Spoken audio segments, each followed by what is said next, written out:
Welcome to Our Girl Relationships. On this channel, we discuss day-to-day problems people face in their lives. Let's start with the video. Growing up as a child, my family struggled with constantly moving around the country because of the nature of my dad's work. My brother and I were constantly hassled by finding new friends, moving to new schools, getting attached to people, and then being driven away from them. That was until our early teen years, as my brother and I were born a year apart. When we were 13 and 12, my little family and I settled in a city that we would call our home forever. When we did, we quickly realized that our neighbors had a son who was roughly around my brother's age, who ended up being in the same classroom as him. Needless to say, their friendship developed really quickly, and they ended up being really tight-knit in the first few weeks. They spent every day for the following few years together, and to put it in simple words, this new neighbor's son, aka my brother's best friend, was now the brother that he never had nor asked for. I can really say that I was ever jealous of him, as my relationship with my brother was healthy and untouchable no matter what. I was quite tomboyish myself, so I found a good spot for myself within their relationship, and everything fell right into place. Now, high school in my country works in a 3-year system, the first, secondary, and final year. During my brother's secondary year, he ended up getting kidney cancer and ended up painfully passing away a few months after. That left my family torn and devastated by the events that led to his painful death and our inevitable demise and destruction. And luckily for my parents, my brother's best friend, aka our neighbor, took on the role of an entire support system. He was always there to make sure all the help and emotional support my parents could ever need was provided. He would be there the minute they called him, and he offered to help with pretty much anything around the house or outside of it. Not with the intent of replacing my brother, but to help ease the struggle of coping with his absence, which was extremely sweet of him and probably the most considerate thing anyone has done for our little family. The year following that was the last year of high school for him, and the year everybody would be frantically running around trying to save up and get admitted into universities, as unis are extremely demanding and tedious to manage. Just before the summer began, my neighbor's son walked up to my parents and informed them that he had been admitted into one of the most demanding and prestigious universities in the country. The fact that he managed to get admitted was impressive in and of itself. My parents found the grace in their hearts to feel extremely joyous for their neighbor's son, and expressed all of the emotions that had overrushed them when they realized how things have changed. The reality in which the neighbor's son was applying to universities and getting admitted, and their son who had always imagined to go through the process with him, was now dead. With that rush of emotions and joyous expressions, my parents decided it would be a righteous decision to offer him full funding when he expressed to tell them that he would barely be able to pay for the first semester. They had saved enough money for my brother and I's tuition since we were born, so when he told them the amount of money they had to pay, they were slightly fazed, but it was definitely within their range of payment. Everything was fine and dandy, and the boy went to university the following few months and ended up starting a career for himself as a pilot in one of the finest, highest quality schools. I had absolutely no problem with it, as I cherished that person just as much as my parents did. That was, of course, until the following year when my graduation finally came and I got admitted into some of the finest medical schools in the country. One problem is, medical schools are the highest in pay ranks. They're near impossible to get into and even more impossible to pay.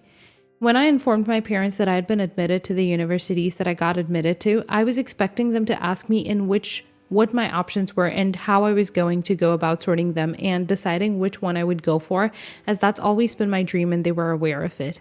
Instead, their faces expressed emotions far less joyous than expected.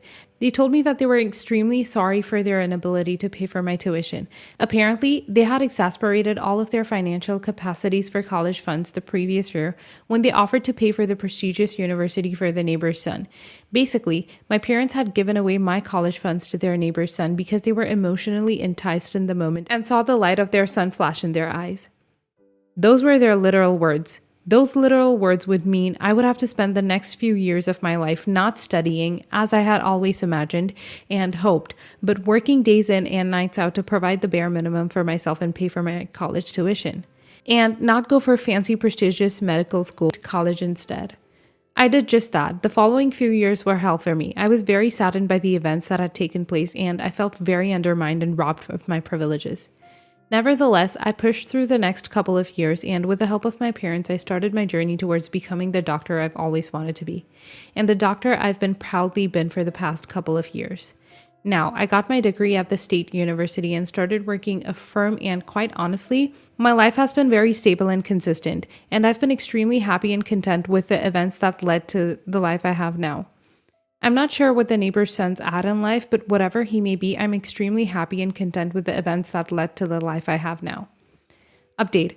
I was contacted by my neighbor's son via a letter in which he informed me that he had plenty of emotions and things he would like to express to me, and he would like to meet and discuss them as soon as possible. I messaged him back letting him know what time and place suited me the most. We ended up meeting at a coffee shop a couple of days later, and we sat down to have a little brunch in which he informed me that he had always left with a feeling of guilt as his career didn't belong to him, and as though he had robbed me of an opportunity that he could have never provided for himself.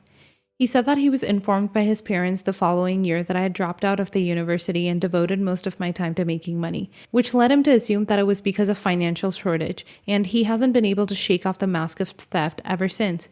Realizing what he had caused in a sense, he offered to pay me back all the money that my parents had paid him all those years ago when he went to the university. And he said that he will always feel that his career didn't belong to him because he was presented on a silver platter. It doesn't feel as though he earned it, and instead it was just granted to him out of a pity or a reward for the bare minimum.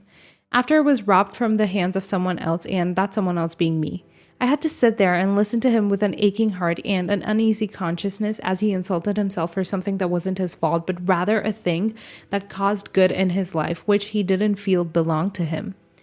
I let him know just how special he was to our family and how much he meant to the both of my parents. And what they did to him was not because they wanted to grant him his career on a silver platter, but rather to fulfill a dream that they would have loved to offer their son who passed away and left his sense of presence within him. Honestly, I felt very sorry for having envied him all of those years and thought badly of him at times. And seeing him so battered and begging to pay me back all that money just left an indent in me that will never be erased. I'm moving on with my life with the belief that things happen for a reason. From the moment we moved into our home and met this boy, to the one where I was sitting with him at brunch, as one of the most successful people I know thanks to my parents' money that was just meant for me and my brother, things just happen in the strangest of ways, and sometimes we just have to believe in the process and in the fact that things will always end up the way they're supposed to be. At least, that's the thought process that helps me sleep better at night. Next story. A month ago, my boyfriend's 30 male mother fell in the house in the middle of the night and broke her hip. Living in our house is me, 27 female, brother, his dad, mom and dad are divorced, and her. I don't know how old his parents are. I think they're both in their 60s. His mom and I have never had a good relationship. I think she's rude, manipulative, and verbally abusive. I've had plenty of issues with her. She had given away gifts that my boyfriend had gotten me and then verbally abused boyfriend and I over them. She locked my dog in her room away from me and left him scratching and crying at one side of the door while I was doing the same on the other side. Not long after she went into the hospital, I suffered a miscarriage, my second one this year. I didn't know she knew I was pregnant, but she asked boyfriend about the baby and he told her it died and we were sad. What followed was one of the nastiest text message threads I've ever read. She tore into my boyfriend over being awful and disgusting and saying how the baby suffered before they finally died, and I'm not fit to be a mother and he should make sure I'm on birth control so I stop killing her grandbabies. Basically, she's a real joy. She's been in the hospital for a month. They did surgery and placed pins and said they will not release her until she's able to take care for herself, get herself to the bathroom, etc. They want her to spend a few days in a rehab center before coming home. She is livid. Every day there's a new message from her to boyfriend and dad saying how abusive everyone is for making her stay there and somebody needs to go get her now. I do feel sorry for her as it is the holidays and she did have to spend Thanksgiving there, but we're trying everything to get her out in time for Christmas. Boyfriend has MS, which on bad days means he can barely get himself out of bed. He needs help to do everything. Some days he can barely stand up, so he obviously can't care for her. Dad works all day and, with only him and me working, can't afford to take time off.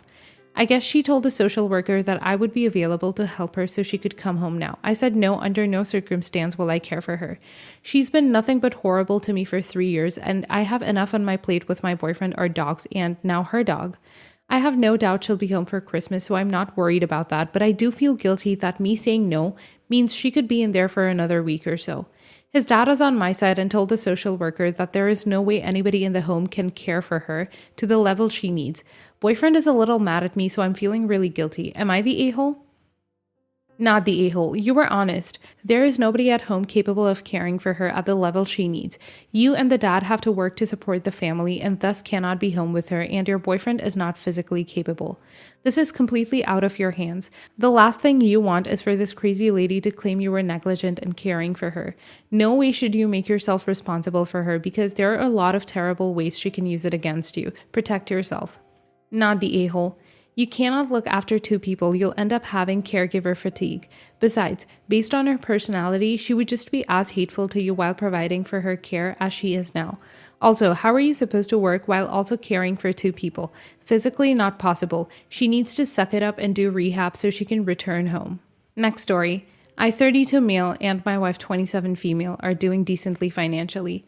I've been somewhat successful in my career. My wife works seasonally. She makes as much money as I do in a year in one summer every summer and does not work from October to March. She comes from a very poor family, whereas my background is still very modest. She has two sisters. One is 24 female and the other is 18 female. In August, 24 female wrecked her car and asked us for $1,000 to fix it. I was hesitant because my wife had loaned her money in the past that was never repaid. Her mother decides she will assume the responsibility for paying back half of the money and the sister the other half, so I agreed. We want to help within our means, and to the household, $1,000 is a lot of money. We were repaid $500 by her mother, but the 24 female sister has still yet to repay us anything. My wife got a call from her 18 female sister asking to borrow $600. My wife approached me with this as we do our best to make all decisions together. It became apparent that her mother had suggested to her sister to ask us to borrow money. This was very upsetting to me. I feel like her family views us as having a huge expendable income. We're living comfortably and have some money saved up, but definitely not in a position to be loaning out money regularly. My father always told me not to loan out money that I wasn't okay with not getting back. My wife agrees with me. We're on the same page as far as finances and what we're able to do. Here's where it gets a little more interesting. My wife's 18 female sister knew this large expense was coming and did nothing to save for it. My wife told her that it was irresponsible behavior and that she needed to stop relying on others to cover for her. Now my mother-in-law is saying that we just don't want to help her sister and that we dislike her. We brought up the fact that we have yet to be repaid from the last time we loaned money to 24 female. We weren't asking to be repaid at that moment. We understand it's the holiday season. We were just using that as evidence that we aren't comfortable loaning out money right now. Yet, we're being labeled as a-holes for helping one sister and not the other, and then bringing up the money right before Christmas. Are we a-holes? Let me see if I have this right. Mother-in-law has at least twice encouraged her daughters to borrow substantial sums from the third daughter. In the most recent case, when the oldest daughter pointed out that the youngest daughter was being financially irresponsible, mother-in-law immediately went on the attack, accused you and oldest daughter of playing favorites, and chastised you for pointing out the middle daughter hasn't repaid her portion of an even larger loan. Is that an accurate summary?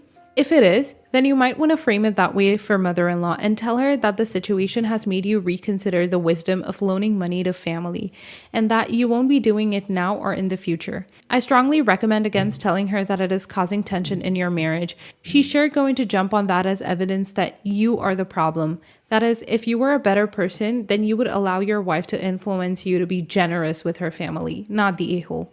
Not the a-hole. First and foremost, it is your money and therefore your own choice what you do with that money. You've been kind enough to help out with the car situation, but you should not give any more out. If you haven't received any money back from her, then I would safely assume that she would not give this new loan back on top of what is already owed. Not only will she not pay you back, but if you lend her money again, she will really think that she has got you both now and that she can keep doing it. The fact that her mother even said to ask you for it is quite appealing to me. It's as though she thinks you both are a money bank for people just because you have a decent amount of money. I would say to tell her a firm no and make it clear you want your money back from the loan for the car and tell her that no more money will be getting loaned out. Next story. Hi, I'm 16 male and ever since I got my job, my parents have been making me give them half my paycheck for rent. I have 5 younger siblings and my parents said I had to start pulling my weight. It really sucks because they also want me to pay for stuff like new clothes and shoes. It was also impossible to save. I really want my own car and some for college. When I got a raise at my job, I decided not to tell them. My pay went from $8 an hour to $13 an hour. I was so stoked, but I knew my parents would start making me pay more, so I hid it. Because I chose to get paid by check, I just take it to the bank and cash it so my parents won't be able to see the direct deposit. I can only work 20 hours a week because of school, so before I could only save a little under $300 a month, but now I can save $600 a month. This has been going on for about 4 or 5 months. The other day, my mom found my savings and my parents confronted me. They could tell it was too much and made me show her my pay stub from the week before. To punish me for lying, they took $3,000 of the $4,000 I had saved. Now I'm back at square one and won't be able to save as much. Definitely not the a-hole. You worked for that money, it's yours. It would make sense if they asked you for a reasonable percentage for rent, but 50% is too much and now they're taking 75% of the extra that they didn't know about. That's way out of line. Maybe I'm overreacting, but this sounds like financial abuse. Hopefully someone here will know more than I do about the legalities, but of course it will depend upon where you live. Not the a-hole. Very toxic parenting.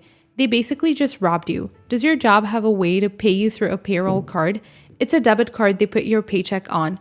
Ask if you're not sure. You could keep the money there until you're 18 and can get a bank account under your own name. Or even get a lockbox and put the cash savings in there. Don't give them the key or code no matter what.